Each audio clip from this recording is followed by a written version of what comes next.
暴英雄中拥有着绝对统治力，他们就是 KSV。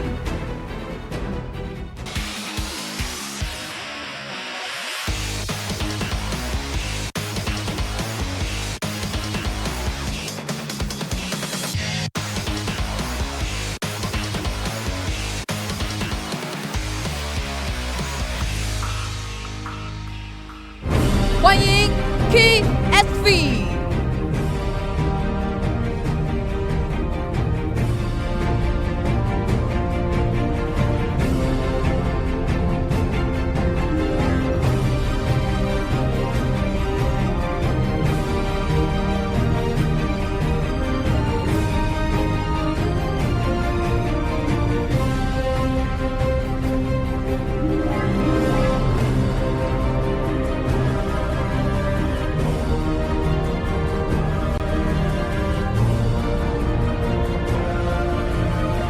他们长期制霸欧洲战区，此时此刻，他们立志打败宿敌，夺得冠军。他们就是 FNC。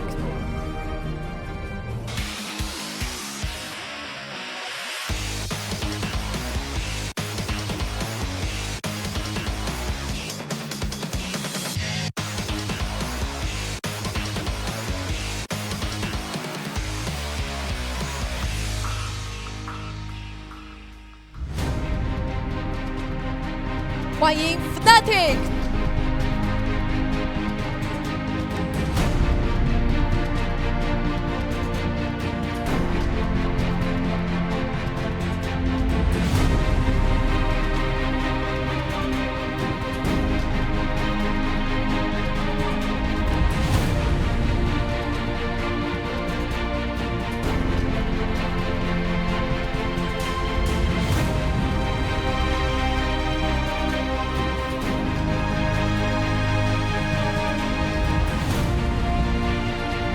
两队选手都已经整装待发。2017黄金世俱杯风暴英雄淘汰赛的首场较量 ，KSV 对阵 FNC， 战斗即将打响，有请双方选手进入对战席。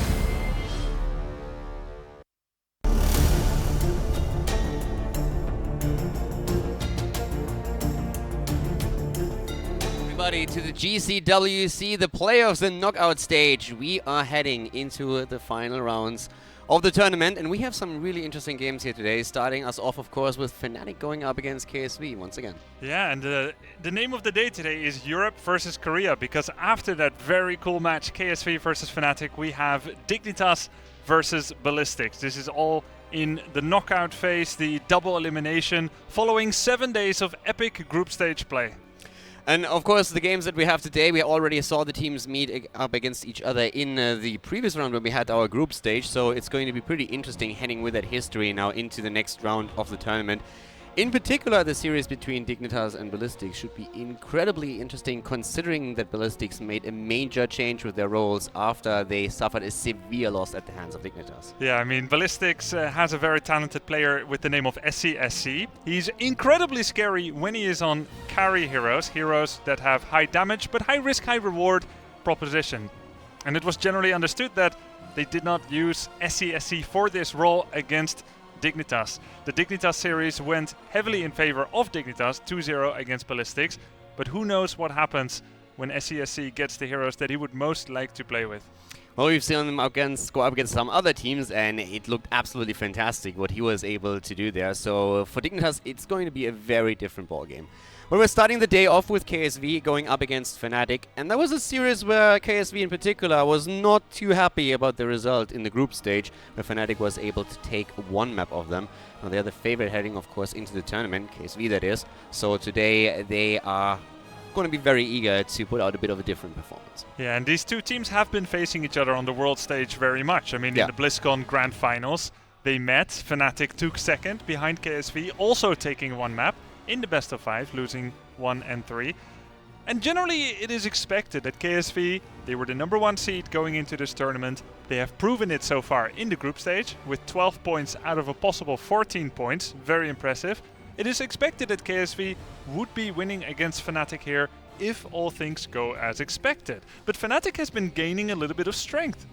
Yeah, Fnatic has definitely found a bit more into their rhythm, but they are still in a situation where, with the roster changes they had, and especially the role swaps that we saw, particularly in the case of Bad Benny, they're still struggling quite a bit. And they came to the tournament with the goal to at least reach the top 4, ideally go into the top 3. And right now they are saying that they feel they're on track, but they still know that there's a long way to go to perform on the same level that they did with the old roster they had played for just such a long time.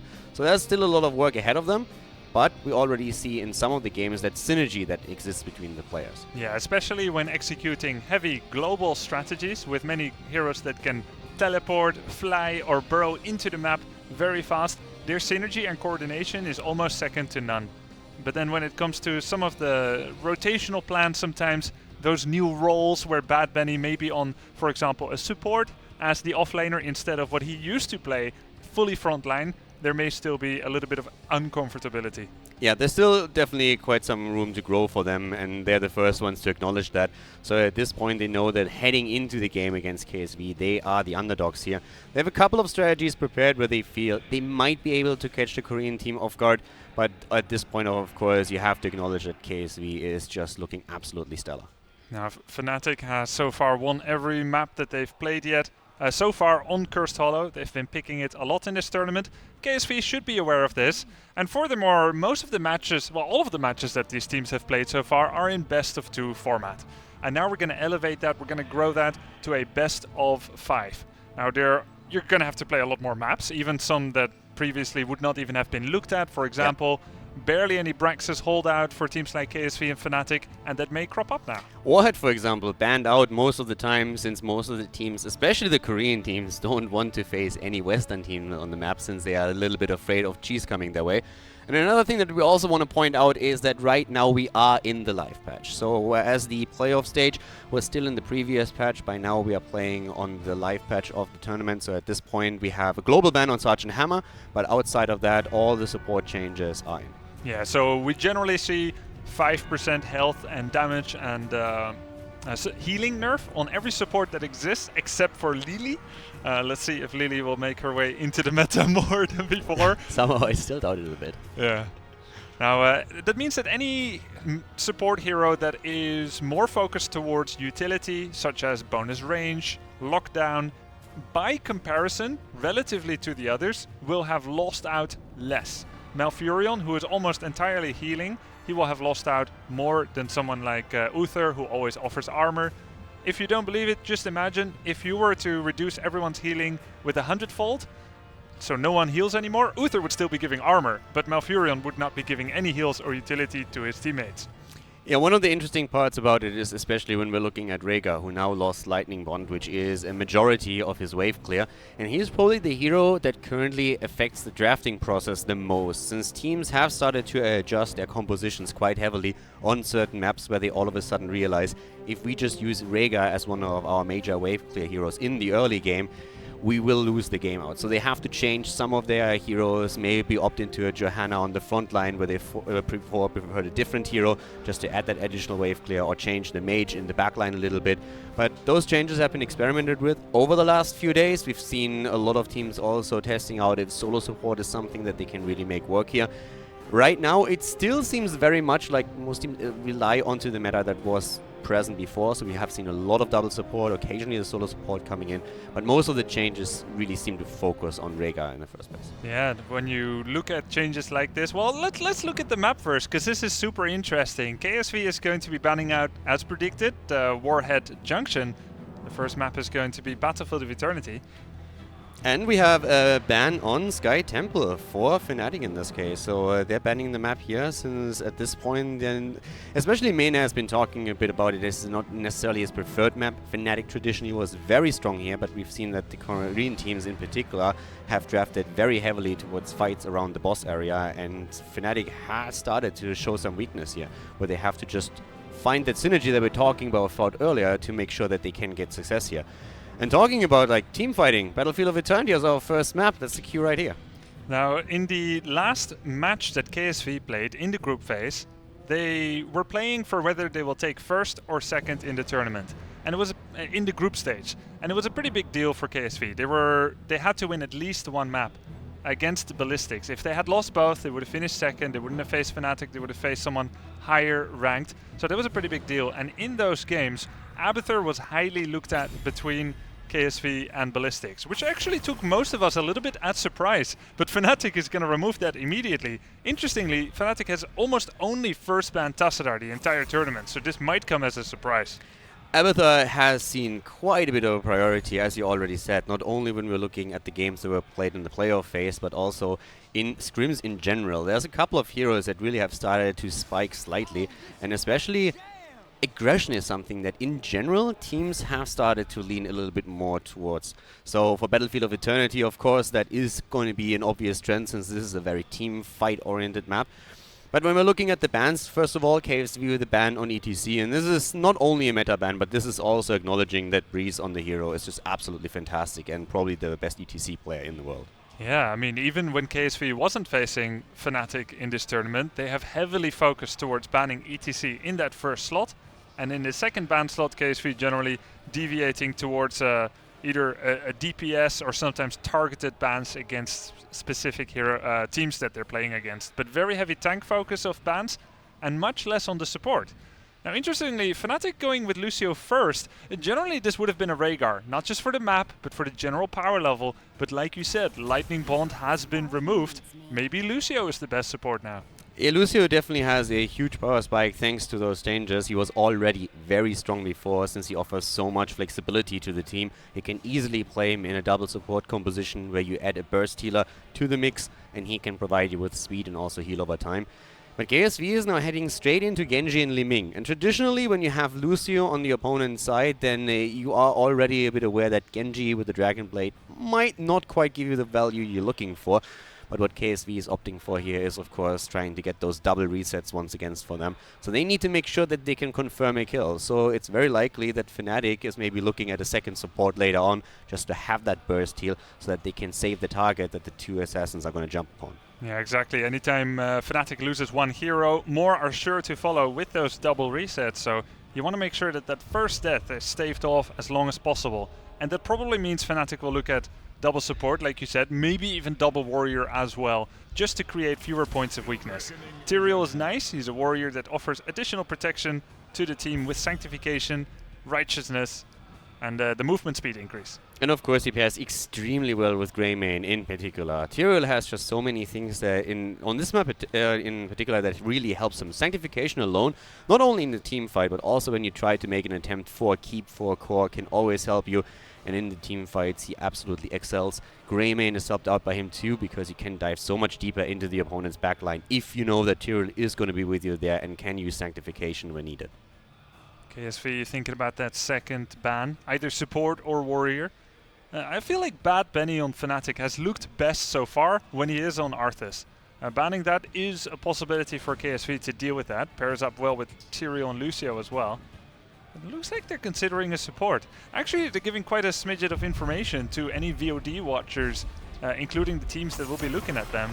Yeah, but I would always be careful with those. There are a few teams that have been known to actually just like show a few heroes that they are not really interested in, just switching through those, and then any kind of draft advantage that you try to gather from watching those, it can immediately backfire, and all of a sudden you find yourself in the trap. The good old reverse psychology spiel. Yeah. It has actually been used way more than people would think. So when you talk to teams then later on and ask them, why did you hover that hero? And you just get a laugh and you're like, well, if anybody picks up on that, then we hope that they're going to try and maybe ban that out and pick it away, because we would love that. That would play right into our cards. But now they decide to favor the ban on an Uberak here. As you said, Bad Bunny has played a fair amount of Arthurs and looks good in that role. It's a hero that they could definitely play. They're currently a bit flexible when it comes to the second support as well, whoever plays it. So they're currently making adjustments to their own roles, making sure that, as you said, Bad Bunny on support is, for example, not something that they're forced into too much, since they realize he will need a bit more time to adjust to the role itself. Fnatic also going straight into the bans on Warriors, and Nubarak has been eliminated, and they make sure that with Murden also banned out, there is no stun out, which could of course just lead into that setup for Li Ming and for Genji. Especially Stormbolt, just pinning a target on anybody, and Li Ming can follow up on it. It's going to be Arthas and Kharazim. Arthas has been heavily prioritized by KSV in this tournament as well, and he's really good against Greymane and Tyrael. Can hold his own. KSV can still flex into a third damage or a second front line. KSV is very dive heavy at this point, with Kharazim jumping in as well. It's exactly that aggressive playstyle that we've been talking about a bit earlier. We've seen it throughout the group stage, but now that we're heading into the live patch and that teams are starting to adjust their playstyle a bit, we have seen it even more in scrims. We always knew that especially the Chinese teams heavily favor brawling and just straight out team fights the entire time. It's something that also led them oftentimes to pick Battlefield of Eternity if they have the map choice. Yeah. In this case now, Fnatic and KSV both already indicating that they are heavily leaning towards team fighting. Fnatic, yes, has Greymane, which is great for the objective, but overall combined with Tyrael and Lucio is looking more and more like they are also accepting that this is going to be a bit of a brawl. Yeah, KSV has massive damage output, and Fnatic so far is very defensive. Let's see if they continue along that route. It's going to be Sonya and Uther, very defensive. Second warrior, second support. Now, KSV has a secret weapon. Not sure if they'll bring it out. Ana and Li Ming pairing. Nano boost is truly fearsome. Reset on Li Ming with that 30% bonus ability power. That's going to be it. KSV brings out the Ana once again. They're so good when they play this composition. At this point, you have to really play around the sanctification if you're on Fnatic side. When Nano Boost is used in these fights and KSV engages heavily into the battle, then this is definitely going to be one of the trump cards you need to use just to stay alive at the beginning, and then you can pressure out behind that. But it is a fantastic combo, of course, on the side of KSV, and it makes Arthas also nearly unkillable. So he's going to be that massive tank at the front line, supported by Ana, supported also by Kharazim, up to the point when they decide to flip the switch and heavily engage into Fnatic's composition. And furthermore, this is a wonderful pairing that you bring up as well. Ana and Arthas. Ana is like Lieutenant Morales. In order to effectively deal with her, you need to get the jump on her. Focus her, rotate, flank, something like that. Letting her heal at ease is just too good. And in order to engage on Ana, you have to move past Arthas. And he's one of the best counter-attack warriors in the game. So this pairing is fantastic. And it's part of the reason why Arthas has been gaining so much in popularity recently. He's good in the 4-man with that Howling Blast. He's good in as a solo laner, and then great to defend backlines like Ana.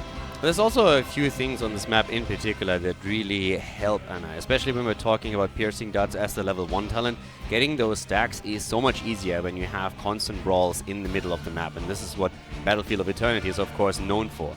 So once that we see Ana completing that quest or getting at least the halfway point, she becomes so much stronger already, and that is something where Fnatic has to try and make sure that it doesn't happen too early. Play around it a little bit, make sure that she doesn't get any free stacks on the sleeping dart, and then later on engage ideally upon her to try and take her out quickly. For that to happen, they have to of course get past Arthas first, and that is never an easy task. Easier said than done. Yeah. Now when we talk about the fighting style, the game plan for both of these teams, we look at Fnatic, and one of their main warriors, Tyrael, doesn't really get a fantastic place in a team fight until level 10 with Sanctification. So Fnatic has a bit of a slower composition. Arthas and Ana do just fine early on. Ah, cool graphic. Awesome. Yeah, this is also a setup where I would not put it past Fnatic to go into a Divine Storm on the side of Uther, since they're going up against Li Ming and Genji. And one of the things that Genji just doesn't like are stuns. So if he goes in a bit too deep, and with this setup they go into Divine Storm, that could really help. Then again, if you have the Divine Shield, you really accent Greymane even more when he tries to go into the backline. So that's definitely a choice they have to make depending on how the game goes. But it's definitely an option that they now have to make sure that KSV cannot be as aggressive as they want to be with this. Yeah, and Fnatic will look like they're the counter-attack team here. Try to withstand the initial onslaught of KSV and then try and counter-attack. take the fight back to KSV. Yeah, it's definitely going to be a great first map for the two teams here, and let's not forget that Fnatic is very well aware that they are heading into this as the underdog. That also takes a bit of the pressure away that you usually feel heading in such a series. So at this point, we're having, of course, in Battlefield of Eternity, our first map in the best of 5, all the way to the left, the Korean team, KSV here, coming into this series with all the confidence in the world. And to the right side, their opponent, Fnatic. Fnatic here from Europe against KSV from South Korea. It's the first round of the winner bracket, best of 5. Yeah, Saka at this point on Karazim, so he's going to be dashing around, and I'm especially interested to see how much of an impact that Benny on his Sonya has. Now, Sonya has fallen off a little bit in most of the games that we've seen so far. She was incredibly popular when we were looking at BlizzCon, for example, but ever since then, she still has a place in the meta and in the games, but she's not as highly prioritized as we would have thought before we headed into the tournament. Now, Fnatic are willing to commit to her, first of all, because she can be great if she lands the poison spear and takes someone out, but also, of course, if you're having that slam damage against the Immortal later on, it can really help you raise the hit points down and grab the Immortal. Yeah, she's a fantastic hero. The reason maybe that we see her a little bit less is that she relies on positive mobility, either gained from her allies or removed from her opponents. This allows her to do maximum damage to opponents. Whenever the opponent is hyper-mobile and there are no mobility tools extra on the side of Sonya, she has trouble kind of chasing after her opponents. For example, a Tracer or a Genji. Yeah, and talking about chasing, this is really the one thing that Fnatic's combo really can excel at with Lucio once they get a win in one of the fights. So if they are the ones to take out the first target, it's going to be really tricky for KSV to move out of the battle. It's one of the main weaknesses that we have on Arthur's side, that he, once committed, has a very tough time of disengaging. And it's also a problem that Ana has, since she lacks that mobility. So if Fnatic ever gets a good flank or the initial kill in the team fight, KSV is very likely to lose way more than only one hero. Yeah, it'll be totally up to Fnatic to wait for that perfect opportunity to flip the switch and inundate KSV in Fnatic heroes where they cannot get away from it. But first, Fnatic must repel that initial attack. KSV now getting the initial attack on the Immortals. Fnatic understandably defends, as they are a bit of a later game team, and it looks like they'll confirm the first kill on Sake. Fnatic going in with the first blood here. Good rotation by them, putting Karazim in a bit of an awkward position. And now they're trying to chase exactly what we've been talking about earlier. Reset. And they're trying to go for it. They get the second kill. Li Ming goes down. And here's the value of Lucio that we've been mentioning. In a perfect symphony of hero abilities, Fnatic converges on Li Ming, gets that kill as well. Starting with the defense, as their team has less raw damage output. They cannot hope to win a trade on that Immortal, but take down a hero or two first, and they do indeed win that trade. Fnatic can now set up for the second Immortal phase. They have a small lead, 70 versus 50% HP Immortal, but if they go for a full-blown trade, it looks like they're not. But they can at this point try to get the earlier level 4, but KSV soaking now 2 lanes allows them to make up for that small difference in experience that we saw. They grab the town at the same time as Fnatic does, and immediately we're seeing the dance around the Immortal of KSV towards the right side. They're trying to defend here. We have Genji moving back, needed to escape first, so for a little bit longer KSV is going to be in a 4 versus 5 situation. I feel like KSV is taking a pretty big risk here. By defending their very small Immortal, they are hoping for a team kill that they end up not getting. Fnatic do a good job of securing a big HP Immortal. The safe, quote-unquote safe play by KSV would have been to deal maximum damage on the Immortal on their own side. You see it very rarely that teams commit to the defense on the first Immortal when we're talking about Battlefield of Eternity. Normally we're having heavy commitments, racing it down, and as you said, in this case it's now the worst case scenario for KSV. Not only did they lose the Immortal, they were also not really able to diminish the shields on it, so this is going to get quite some value for Fnatic. Exactly, and Fnatic also has a 1.5 minion wave that they're shielding together with the Tyrael shields, which are adding additional damage here. There may be a better than average result here for Fnatic, but KSV is taking the fight to them. Nice pushback by Smexy on Tist, pushing him back into the Immortal stun. They go for Quark next, but Rich is also low. Quark in a bit of trouble here as Saka is trying to hunt him down, but Greymane escapes. Nice disengage by Fnatic, and in the meantime the Immortal has done severe damage. The wall has fallen and the fort itself is already down to 30% HP. Great job by Bad Bunny as well. Even though he didn't technically contribute to the fight, he recognized that it might be a full-blown fight, and as the solo laner gave up experience and potential push in the bottom lane, listening to comms, undoubtedly, looking at the situation and recognizing that if it is a full-blown fight, it is better for him to come in. He rotated halfway up the map and went down again just because he recognized the fight was already over. These options cost something, they cost XP, but they give you flexibility in order to deal better with such engages. And Fnatic now taking the camps. Also noteworthy that KSV has taken on level 1 for leaving Force Armor over Power Hungry, since on this map it's very much unlikely that you are getting the constant access to Regeneration Globe. So we normally have Power Hungry as the most popular talent, but in this case a bit of an adjustment to the map itself. And KSV is now pushing a bit heavier up at the top. Fnatic makes the rotation down to the bottom, so they grab one mercenary camp after another. And really putting a bit of pressure on the KSV. So good rotations by Fnatic, but they're also willing to take some damage at the top wall because of it. Yeah, I like what KSV is doing here, taking out 2 towers, recognizing Fnatic is rotating bot. Fnatic has to answer in kind. They will be too late if they try to defend top. The wall's already gone, so they get their own tower as well. And they got both of the camps, so that at least forces KSV to move now to the bot lane and also make sure that they invest some time in defending those camps.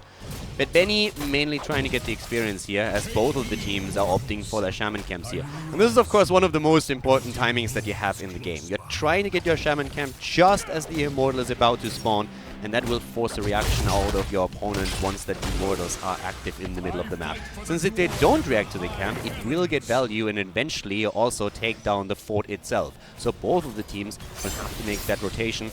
And in Fnatic's case, we can expect either Sonya or Greymane to make it, whereas on the side of KSV, the wave clear and the isolated heroes is not quite as strong. Yeah, and positionally, Fnatic is in a great spot. Their Bruiser camp is going to push a 40 HP fort. That's a big chunk of experience if that Bruiser takes it out. And we're talking oftentimes about teams trying to head into level 10, even with the second Immortal, depending on how long the phase reset out. Reset in trouble, but he gets healed. Fnatic did the overextend here as Breeze needs to run away from Arthur's. Is able to easily escape. Quacknix with low. Cleanse is out. That's a big cooldown used here. Fnatic would have loved to get that kill, but KSV with a good defense and nearly put Greymane in trouble. Yeah, Reset was a bit panicked though. He's one of the best Li Ming players in the world.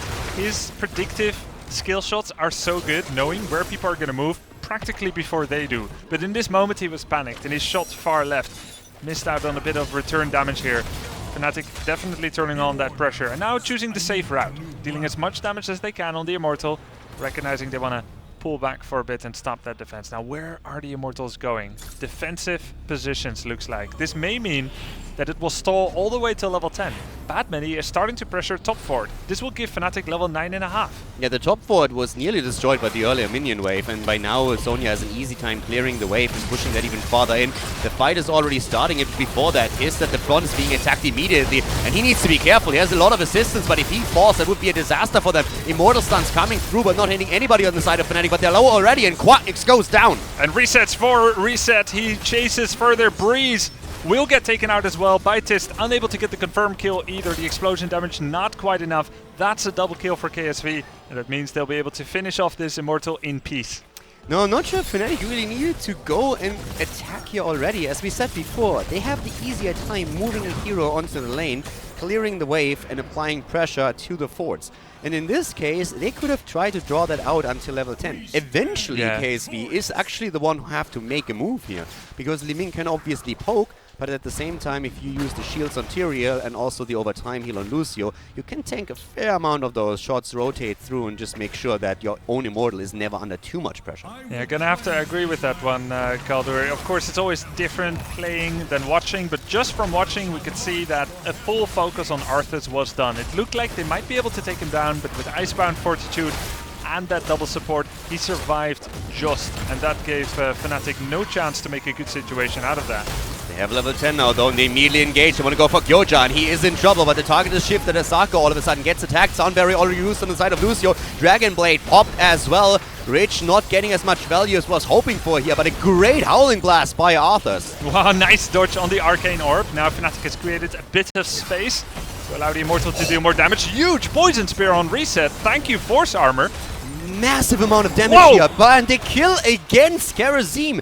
Fnatic gets the kill. They lose their fort, but they are able to take down one player. And now, of course, the question, how much value can they get out of that 4 versus 5 situation that they have on the map? They move to the top, eager to take down the fort and repay KSV in kind.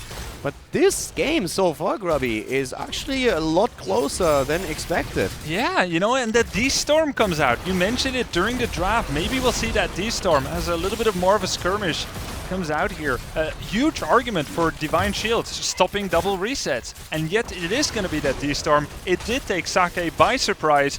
He had the 7-sided strike, which is an instant spell activation.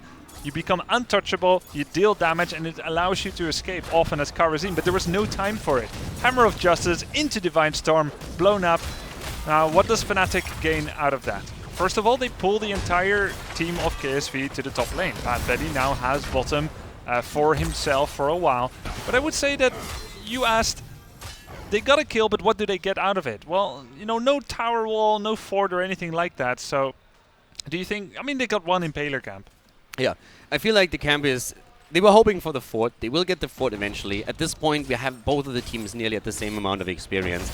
Given how low the death timers were at this point, I don't think you could hope for too much. Yeah. Maybe commit to the fort here, but I like that Fnatic currently plays this safe. I feel that oftentimes throughout the group stage, they showed a little bit too much aggression and didn't play it as slow as they could.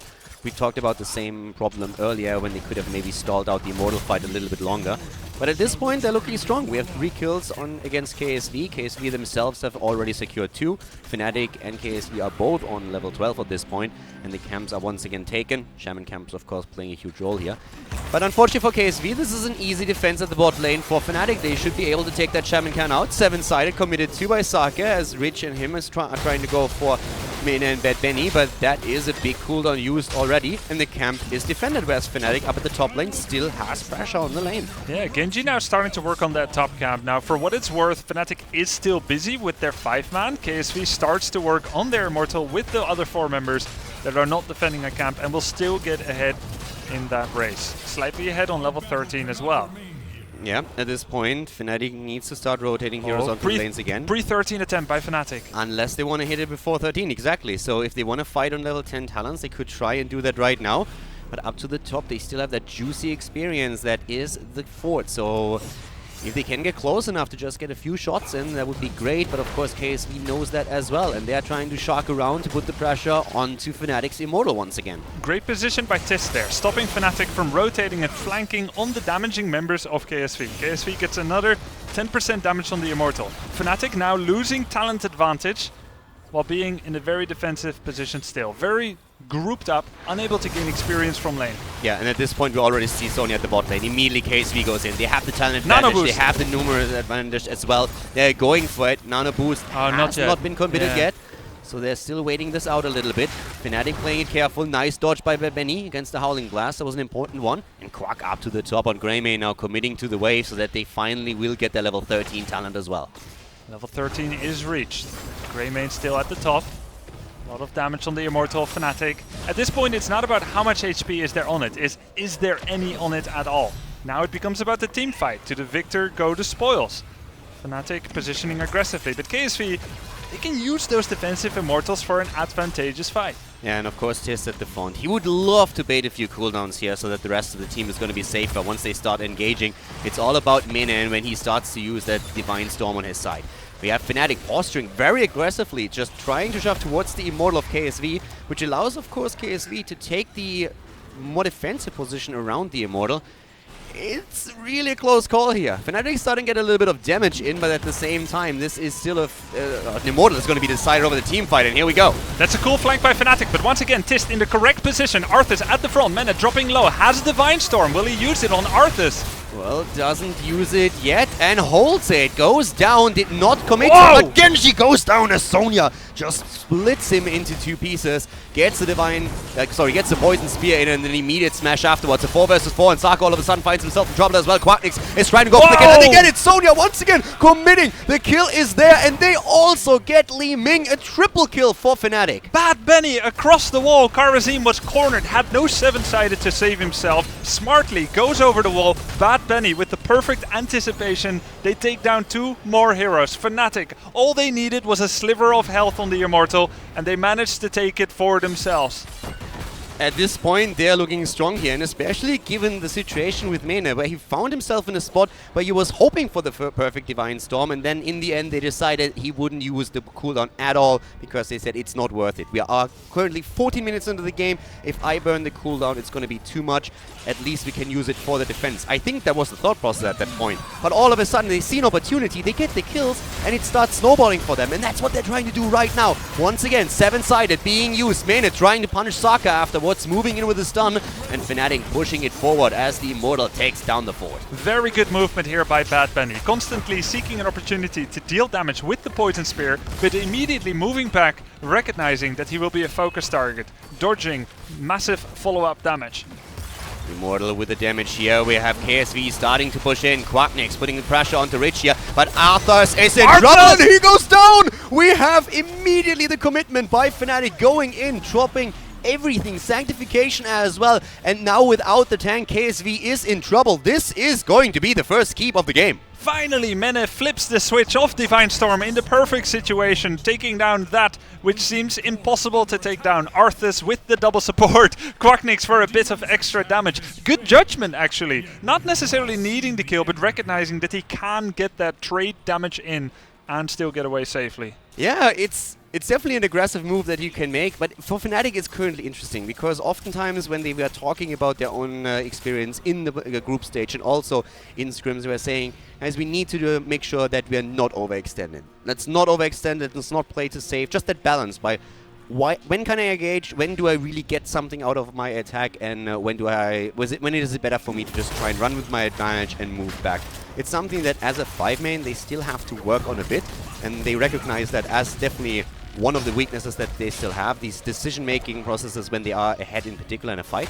But right now, I absolutely agree with you. Like, he had an absolutely safe call there. There was no CC on the other side. Arthas was still dead. He can get a bit of damage in, pressure them back, and they still hold that level advantage. 17 versus 15.5 right now, and that of course means that they also have that talent here, that level 16 talent that allows them to control the map now. Speaking specifically of Quacknix, what a far cry from his performance in the middle of the group stages. We knew he was a little bit down and out with his health. His fail stat. His fail stat, never to be spoken of again by him presumably, but what a far cry. Has been such a solid game by the Fnatic boys so far. I like what KSV is doing though. They have the push at the bot lane, and we saw Genji accompanying that for a long time, trying to get some extra experience for the team. Now KSV is of course in a spot where the Immortal that we are seeing now approaching is important. Extremely so, because this is the one fight they can get on even talents. If Fnatic is now starting to win another team fight, then they will snowball and experience even harder and move towards the Storm talents on level 20, which would give them an incredible edge. So for KSV, this is really a situation that could decide the game. They need to search for the team fight and win it, and ideally also take the Immortal and then push it in. And already KSV has a big mounting threat. Mirror Ball Li Ming with that nano boost. Sanctification used as a 7-sided comes in. 2 cooldowns burned here, but definitely the better trade for Nano KSV. boost. They're trading up. Nano boost is being used. They're going for Arthas again. The Storm does not hit. The stun is not connecting with Arthas, and Tist walks away. And all of a sudden, we see Fnatic in a lot of trouble here. First kill against Uther, as he's already confirmed. Sonya falls immediately. Genji has a counter kill, but the resets for Li Ming are still kicking in as Tyrael drops as well. Wow! Counter kill there on Karazim. Not bad Quacknix, you know. At this point, it looked like Reset would clean up the fight entirely with some crazy play. Nano boost got turned on, and like you said, Divine Storm was unable to hit. Good discipline by Smexy. He saved Sound Barrier until far beyond the Sanctification in order to stagger the defensive tools by Fnatic. But still, KSV, they popped off. They got some massive damage there and got the triple kill. Now, if someone else had gone down, that would be game over. KSV goes through the keep straight for the core, but with that counter kill on Karazim, there is still hope for Fnatic. And at this point, they could even still win the Immortal, because the only thing that KSV should arguably reach here is the halftime show. And once that happens, we will see Fnatic with 5-man back on the map. KSV, of course, as well, for that matter. But so this fight is still going to continue here. And a lot of the cooldowns are also slowly coming into play again. We only have another 10 seconds for another Divine Storm. The same goes for Sound Barrier. So the fight is basically reset. KSV has a better position thanks to the damage they could execute towards Fnatic's Immortal, but this fight is going to start anew once again. A big deal as well. Dragon Blade on 24-second cooldown as we speak. Fairly important for those big fights. Everything else is pretty much back.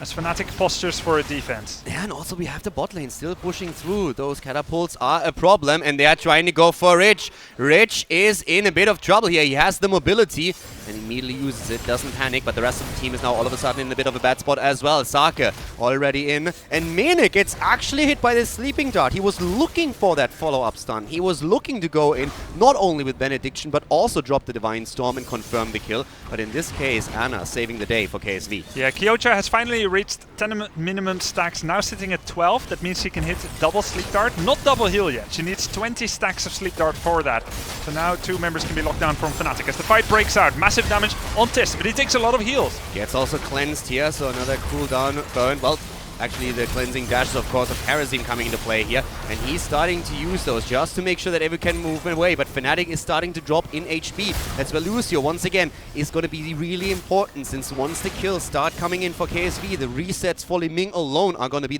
a massive threat here. Fnatic is pushing it out again. And it should be noted that Nano Boost was used on Karazim. Not sure if intentional or a mistake. Reset would love to deal extra damage with that. Wait, is this a core call? They could try it. They have Greymane, they have Sonya, and they have also Sanctification. They're going for the core, and I think they have the tools, Grubby. At this point, it looks like KSV is a little bit too late. With a good Sanctification, they might be able to pull it off. Sound Barrier already being used, and with Greymane and also Sonya here on the core drops so fast, down to 40%, as Fnatic is trying to win game number 1. They lose 1, they lose 2, but with Tyrael in the explosion, they're going to confirm this easy. Fnatic makes the call, goes in, and takes the lead against KSV Black. You know, the absolutely amazing thing about that core call was there was no particular precursor to it. This was so cool and advanced. The only thing that really led to it was that there was no vision for KSV Black. The catapults pushed to the core. What we saw Genji do a bit earlier was trying to eliminate all of the catapults. But the one problem that still existed is that the waves push towards the core, you have no vision. So as Fnatic starts moving, KSV doesn't know what's going on. They just think, okay, they're setting up a trap for us. Be careful where you move. If they are in the bush here and try to go for that kill with Uther stun, Divine Storm, and we lose someone, we might be in trouble. And as they see them on the core, immediately it's like, guys, we have to go back, and we have to go back fast. Expletive and go back, yeah. And I mean, it's so interesting because for me, it looked like a very difficult position for Fnatic. They're caught in this place where it's difficult to move into the opponent's Immortal. Yes, they have catapult pressure, but on Battlefield of Eternity, it's not that difficult to defend it repeatedly. Yeah. Genji is hypermobile, he's in that lane, and it was like a 3-point plan. Catapults are pushing and will kill core eventually if you don't deal with them, but they were being dealt with. Make Genji leave the lane, jump over the wall, and suddenly they flip the switch. And the funny thing is, it wasn't even like there was like a triple catapult build-up at the core where we say like, okay, we have a lot of Winions, we push along. It wasn't a safe call. It was a confident call, using Sanctification and Barrier. Yeah, I think they have the tools. If you think about it, they have the 2 heroes that do, by far in the current meta, the most damage against structures. They have Sonya, they have Greymane. Besides that, the Tyrael explosion alone takes 5% off the core. So even if you end up in a weird spot and you get wiped, there is still enough potential for Tyrael alone to be able to finish the core off.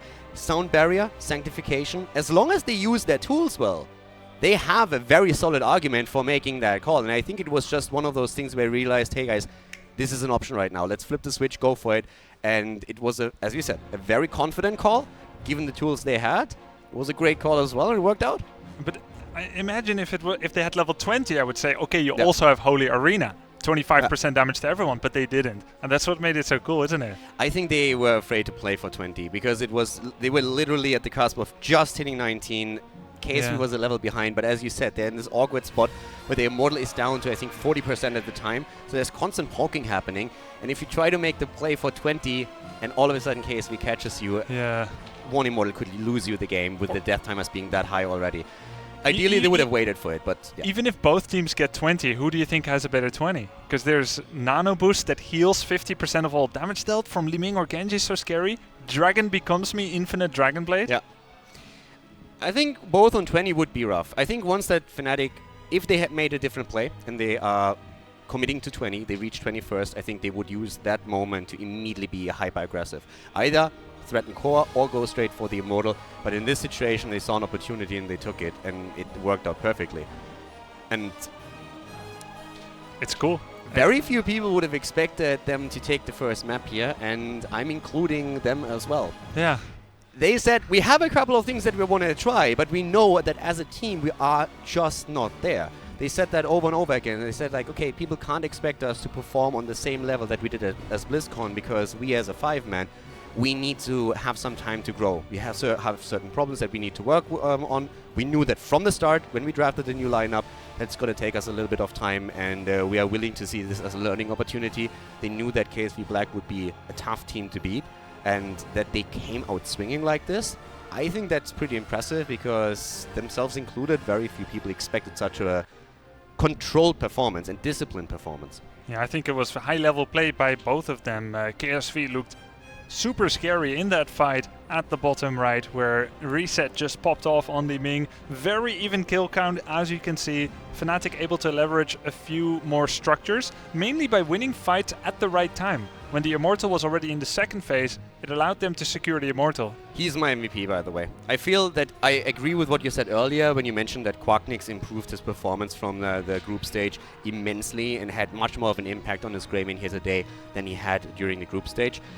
He was also, we have to throw that out there, sick for a couple of days. He is still taking medicine, but he's feeling a lot better.